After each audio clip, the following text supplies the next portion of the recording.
Hello student, civil engineering JEN classes में आप सभी का स्वागत है। आज हम यहाँ पर स्लोप डिफ्लेक्शन मेथड के बारे में जो होता है वो जानने वाले हैं कि स्लोप डिफ्लेक्शन मेथड में फिक्स्ड एंड मूवमेंट जो होता है वो किस तरह से फाइंड किया जाता है और आपके पास स्लोप डिफ्लेक्शन इक्वेशन जो होती है वो किस तरह फाइंड जो होती है वो की जाएगी। तो फर्स्ट ऑफ ऑल देखिए, हमारे पास दोनों तरफ से फिक्स्ड बीम है। ये हमारे पास इसेंट्रिक लोडिंग है, ये सेंट्रल पॉइंट लोड है। तो आपको ध्यान रखना है कि इसेंट्रिक लोडिंग में आपके पास अगर एम एफ ए बी आप फाइंड करोगे तो फॉर्मूला हो जाएगा W A B square upon L square minus में। तो यहाँ पे आपके पास ए आपके पास कितना है 3 मीटर और बी आपके पास हो जाएगा 2 मीटर, 2 का स्क्वायर अपॉन 5 का स्क्वायर हो जाएगा। ये आपके पास 2.4 किलो न्यूटन मीटर जो होगा वो आ जाएगा। इसी तरह से एम एफ बी अगर आप देखेंगे तो माइनस का W A square B upon L square. तो ए स्क्वायर बी ए आपके पास है 3 का स्क्वायर इंटू बी 2 है अपॉन 5 का स्क्वायर 3.6 किलो न्यूटन मीटर आ जाएगा।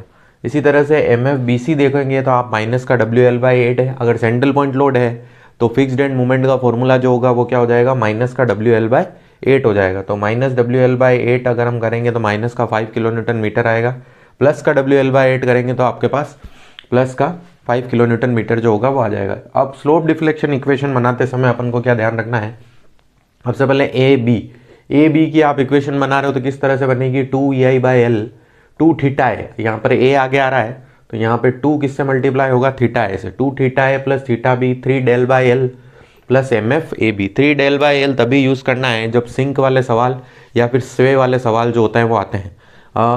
बाकी आपको 3 डेल बाई एल की वैल्यू 0 पुट करनी है। इसी तरह से बी ए में देखिए आप 2 थीटा बी हो जाएगा, theta A minus 3 del by L plus M F B A.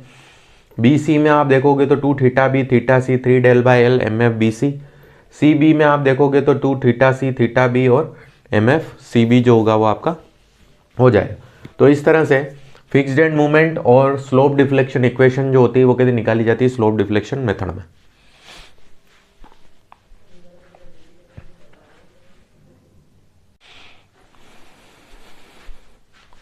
Next हम इसमें स्लोप डिफ्लेक्शन मेथड जो हमने बनाई थी, डिफ्लेक्शन मेथड की जो इक्वेशन बनाई थी उसमें हम वैल्यू रखेंगे।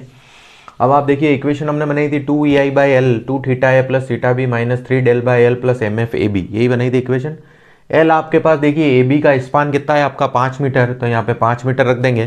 थीटा ए आपके पास जो होता है वो कितना है 0, फिक्स्ड एंड के कारण वैल्यू कितनी हो जाएगी आपकी 0 हो जाएगी। तो थीटा ए आपके पास 0 आ गया।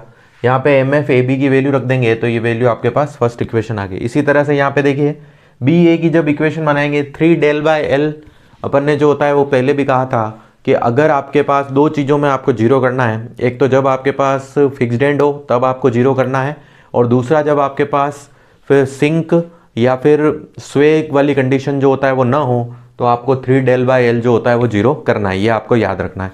नेक्स्ट हमारे पास आएगा देखिए बी ए की बनाएंगे तो 2 EI by L 2 theta B plus theta A minus 3 del by L plus M F B A थी।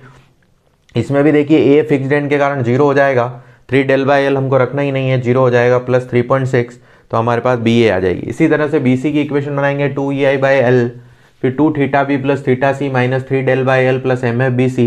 यहाँ पे भी देखिए आप सी जो होता है वो आपका क्या है फिक्स्ड एंड है, तो सी अगर आपके पास फिक्स्ड एंड है तो सी आपका जीरो हो जाएगा, सीधी सी बात है। और जैसे ही आपके पास सी जीरो हुआ और 3 डेल बाई एल भी जीरो हो गया तो एम बी सी की वैल्यू कितनी हो जाएगी 2 EI बाई 5 2 थीटा बी, ये जीरो ये कितना आ जाएगा माइनस का 5 0.8 EI थीटा बी माइनस 5 आ जाएगा। इसी तरह से सी बी की इक्वेशन में अगर हम देखें तो वो ये है 2 theta C plus theta B minus 3 del by L plus M F C B. तो यहाँ पे सारी वैल्यू हम रख देंगे तो ये हमारे पास आ जाएगा 0.4 EI थीटा बी प्लस 5 जो होगा वो आपका आ जाएगा। तो इस तरह से जो होता है वो क्या होता है, हम स्लोप डिफ्लेक्शन इक्वेशन में हमने सारी वैल्यू जो होती है वो रख दी। तो पहली हमारे पास जो स्टेप आई वो आई फिक्स्ड एंड मोमेंट, और दूसरी स्टेप क्या आएगी स्लोप डिफ्लेक्शन इक्वेशन। ठीक है, आप यहां तक कॉपी कर लीजिए फिर हम आगे चलेंगे।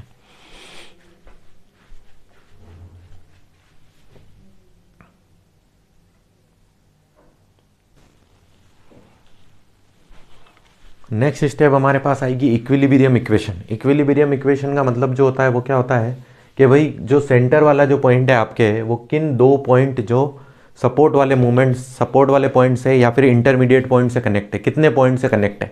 तो अब यहाँ पे देखिए कि इक्विलिब्रियम इक्वेशन में एम बी पॉइंट किससे कनेक्ट है, ए और सी से कनेक्ट है। तो इक्विलिब्रियम इक्वेशन किस तरह से बन जाएगी, M B A plus M B C equal to 0। अब आप एम बी ए भी निकाल चुके हो, बी सी भी निकाल चुके हो प्रीवियस में, तो यहाँ से आपके पास ई आई थीटा बी की वैल्यू आपके पास क्या आ जाएगी, 0.875 जो होगी वो आ जाएगी। उसके बाद आप देखिए फाइनल मोमेंट की बात देखिए, तो हमने इक्वेशन 1 2 3 4 4 इक्वेशन हमने बनाई थी।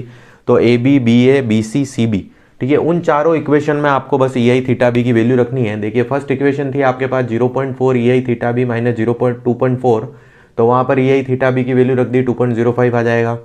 सेकंड इक्वेशन हमारे पास थी 0.8 ई आई थीटा बी प्लस 3.6, वहाँ पर हमने वैल्यू रख दी 0.875, तो वहाँ पर आपके पास बी ए आ जाएगा। बी सी में आप देखिए ई आई थीटा बी की वैल्यू आपने वापस रख दी 0.875, तो वहाँ पर आपके पास बी सी की वैल्यू आ जाएगी। सी बी की वैल्यू में भी आप देखिए ई आई थीटा बी की वैल्यू आप रख देंगे, तो वहाँ पर भी आपके पास ई आई थीटा बी की वैल्यू आ जाएगी। तो इस तरह से इक्विलिब्रियम इक्वेशन बनानी है। इक्विलिब्रियम इक्वेशन किस तरह से बनानी है कि कोई भी पॉइंट जो होता है वो कहते जो सेंटर पॉइंट है वो किन दो एक्सटर्नल पॉइंट से जो होता है वो कनेक्टेड है, तो वो आ जाएगा। फिर उसके बाद हमको फाइनल मोमेंट अगर हम हमारे पास ई आई थीटा बी जो होता है वो आ गया है, तो जो फर्स्ट में हमने इक्वेशन बनाई थी उसमें सारी वैल्यू जो होगा वो पुट कर देंगे, ठीक है। अब डायग्राम बनाएंगे, आप यहाँ तक जो होता है वो कॉपी कर लीजिए, फिर हम आगे चलते हैं।